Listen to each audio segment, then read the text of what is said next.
So today we're going to be going somewhere, an unknown location to us. Surprise area right now. And we're going to go meet up with a female engineer from somewhere. She's definitely going to give us advice and help us plan out our future goals.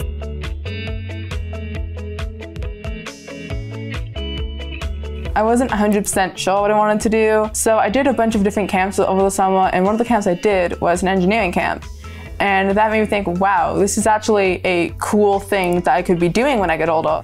I definitely like science, and I like science class. That's definitely one of my favorite classes. Not only do I love science, but I love working with my hands, and I like hands-on experiences. I like trying new things out, failing, and trying things again. So I think that's a good idea for me. I feel like it might be like a factory, like going to a place where like engineers actually work.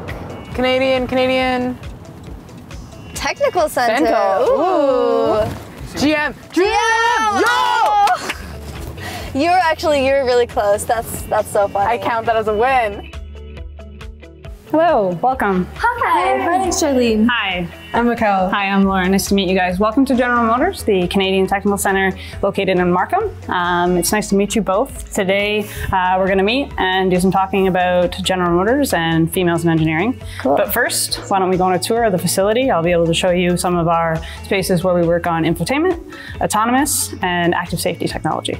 This is our atrium. Oh, this is so pretty. Wow.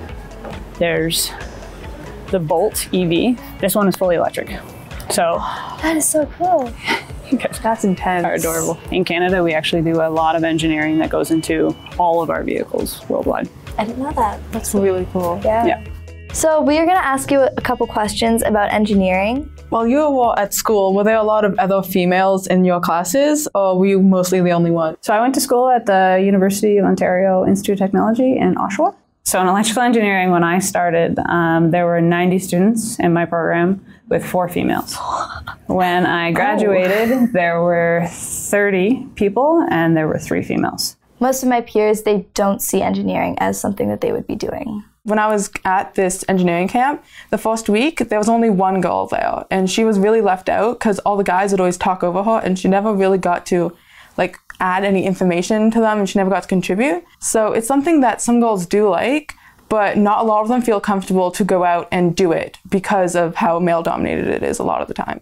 So now that you're out of school and into the workplace, is there still a big gap between the amount of females and males, or has it become less now? In our workforce today for General Motors, it is more a 80-20 split, plus or minus a few percentage. So it's come up a bit. However, we can continue to do better with females like yourselves. What kind of inspiration do you get from the impact that your work has on the world? One of the technologies that I worked on was stop-start.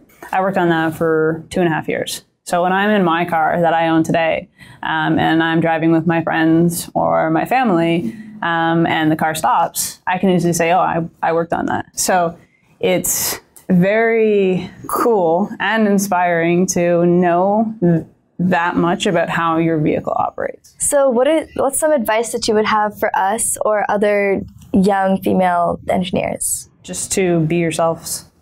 I think a lot of what misconceptions or people will find is that they need to fit some type of mold or need to be a specific way when they think of engineering or think of any profession. Never think that people don't want to hear what you have to say.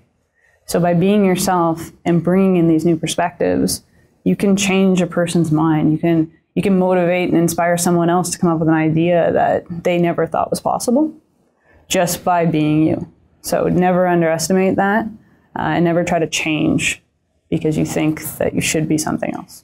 Well, thank you so much for answering our questions. We learned a lot. Thank you for coming. I appreciated it, guys.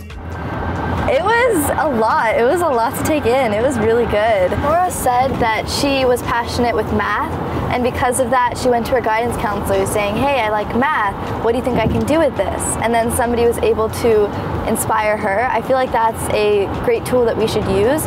We should find our interests, and then later on we can find passions that can lead to jobs and can lead to like university programs or can lead to engineering programs. It can lead to different things.